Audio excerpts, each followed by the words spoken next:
All right, everyone, this one's going to be a little bit of a long one, so buckle up. I've got a rant to get off my chest, and it's about housing. It's about affordability, and we have to ask ourselves, why? You might have seen a short, you might have seen a long version. This is going to be a little bit longer of a version, so stay tuned, buckle up, and forgive me if my language gets a little bit foul. I want to talk about why we have housing challenges in Canada today, and here's the basic, simple reason. Everyone wants to blame developers, everybody wants to blame builders, everybody wants to blame the investors that are out there, but it's not just them. The problem truly lies with our governments, our administrations, and our elected officials and their irresponsible actions that they've been doing over the last 20 to 30 years, and we are feeling the effects on it right now. I'm talking about inflation. Plain and simple, every time our governments print money, we see inflation. That is the cold, hard truth about it. There's no way to deny that. Every time they borrow and put us into debt, every time they print money to pay for that debt, you know what? That causes inflation. That inflation goes through everything. It goes from the price of a 2x4 back in 1990 that was around $1.50 to $2 across Canada to a price of a 2x4 right now that's at $4. Now, let's talk about administration. Let's talk about carbon taxes. Let's talk about housing affordability and why it is so challenging right now. Since the 1990s, I'm only going to pick on the 1990s to now because that's about 30 years. That's one generation. In one generation, we've increased the complexity of those homes. And sure, they're a little bit nicer now. I can't disagree with that. Some of those homes are nicer. They're also a lot larger in some circumstances. But instead of a 2x4 wall or a 2x6 wall, we now have 2x8, 2x10. We have a lot of insulation in there. We have different building practices. We've got double and triple paned windows now and more. We have different ways that we insulate. All of that complexity adds time and cost. That's why housing costs more today than it does 30 years ago. There's another key reason as well. We used to be able to produce affordable communities to live in. And the reason is because we didn't have all of the steps that we had to get through today. Now, I hate to tell you, but those communities are still there. I mean, there's communities in Calgary that have been around since the early 1900s. They haven't washed away. They haven't disintegrated into nothing. Why is it that the practices back then can't be applied today? Today we have archaeological, we have geotechnical, we have stormwater management. We've got wind. We have to take wind into assessment. We have to take climate change into assessment. When we do a report now, we do 5,000-year incidents. Because what's the likelihood that we're actually going to have a 5,000-year incident? All of this takes time.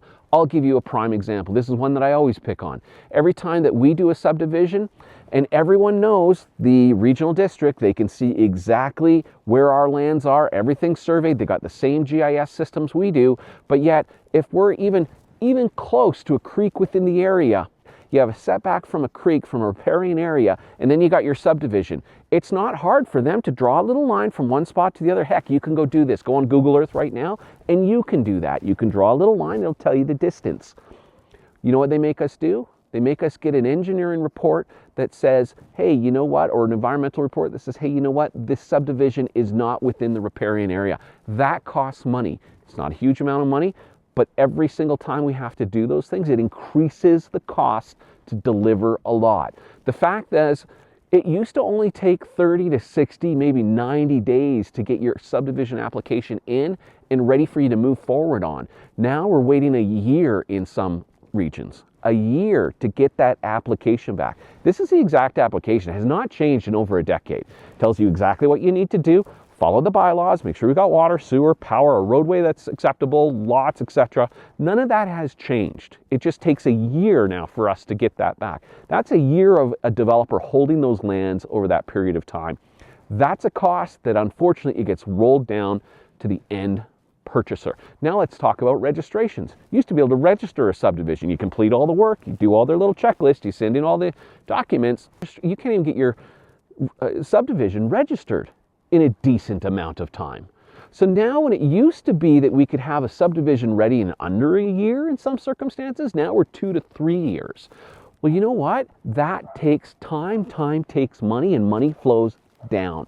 So the problem here is government. You're going to sense this coming from me time and time again. It's because as developers, as builders, we're getting absolutely frustrated with administration and government because they are really becoming inadequate and inept. If you're in Calgary or if you're in some of these other municipalities, you had policies over the last few years where you could put an 8-plex in a community that does not suit that 8-plex. And I don't disagree that there's communities that could work within.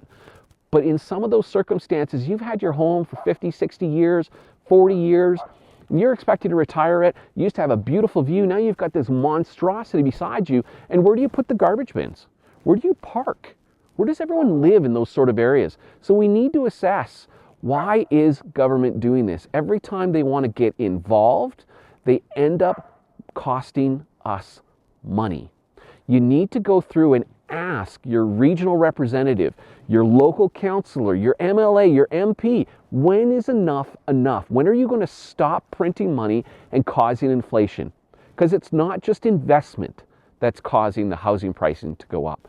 The true reason is complexity, government bureaucracy and inefficiency, and inflation. We are seeing massive, massive amounts of inflation right now.